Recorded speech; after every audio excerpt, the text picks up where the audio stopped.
semuanya, saya Dirga dari SMP Pangudi Luhur, Jakarta Selatan, dari kelas 7C nomor 11. Hari ini saya akan presentasi saya tentang banyaknya sampah di sekitar kita. Saya membuat presentasi ini untuk membuat orang menyadari tentang betapa besarnya masalah sampah di sekitar kita. Pertama, saya akan menjelaskan apa itu sampah. Sampah adalah sisa buangan dari suatu produk atau barang yang sudah tidak digunakan lagi, tapi masih dapat didaur ulang menjadi barang bernilai. Sampah bisa menjadi dua jenis, sampah organik dan sampah anorganik. Sampah organik adalah sampah yang berasal dari makhluk atau benda hidup, seperti daun, kulit buah, atau kayu. Sedangkan sampah anorganik berasal dari buatan manusia sendiri, seperti kertas, botol kaca, dan tisu. Beberapa jenis sampah juga bisa digunakan lagi. Proses itu bernama mendaur ulang sampah. Mengapa bisa terjadi sampah berlebihan? Sampah bisa berlebihan karena sifat manusia yang malas dan ceroboh, sehingga kita membuang sampah di mana saja tanpa memikirkan akibatnya. Cara mengatasi masalah sampah berlebihan. Pertama, kita perlu hindari penggunaan kantong dan botol plastik. Kantong dan botol plastik sekali pakai berdampak buruk bagi hewan dan lingkungan. Dan meskipun kantong dan botol plastik dapat didaur ulang, banyak dari kantong dan botol plastik yang digunakan tidak terdaur ulang. Kantong dan botol plastik juga membutuhkan sumber daya yang luar biasa untuk memproduksi dan mendaur ulang. Karena itu, menghindari penggunaan kantong dan botol plastik ini jadi salah satu cara kita untuk mengurangi sampah di rumah. Gunakanlah kemasan lain, misalnya tas yang terbuat dari bahan akrilik seperti bambu. Kita tidak perlu memiliki banyak tas, cukup satu tas saja dan dapat digunakan untuk berbagai keperluan kita. Kita juga dapat menggunakan satu botol minuman yang dapat dipakai berkali-kali. Dengan cara ini tentu saja kita tidak akan membuat lebih banyak lagi sampah kantong dan botol plastik.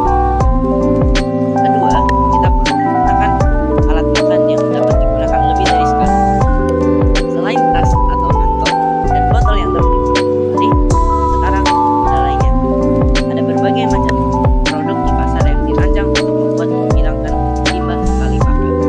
Dan meskipun mereka memerlukan sedikit biaya yang lebih mahal awalnya, tetapi akan menghemat uang kita dalam jangka panjang.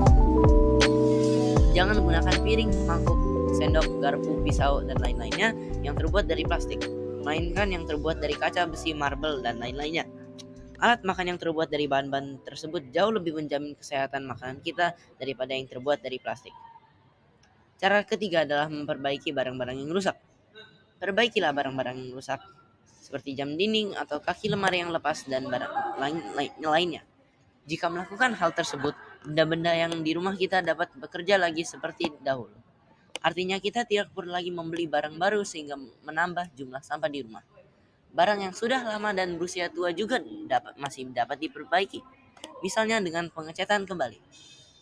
Cara keempat itu adalah daur ulang barang yang tidak dapat digunakan. Jika barang di rumah kita tidak lagi dapat diperbaiki, kita dapat mendaur ulang barang yang tidak bisa kita perbaiki menjadi barang-barang yang lebih bermanfaat dan bisa berfungsi lagi.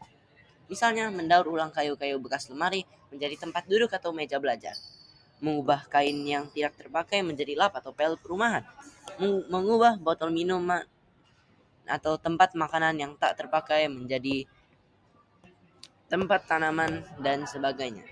Untuk mendaur ulang ini, kita hanya perlu kreativitas, imajinasi, dan keterampilan. Refleksi. Selama saya membuat presentasi ini, saya menyadari bahwa betapa besarnya jumlah sampah berserakan dan juga dampaknya kepada lingkungan kita. Oleh karena itu, mari kita bersama-sama mengurangi sampah yang berserakan dan berlebihan, baik dari kita sendiri sampai orang lain. Terima kasih sudah memperhatikan presentasi saya. Sekian dari saya, terima kasih, Tuhan memberkati.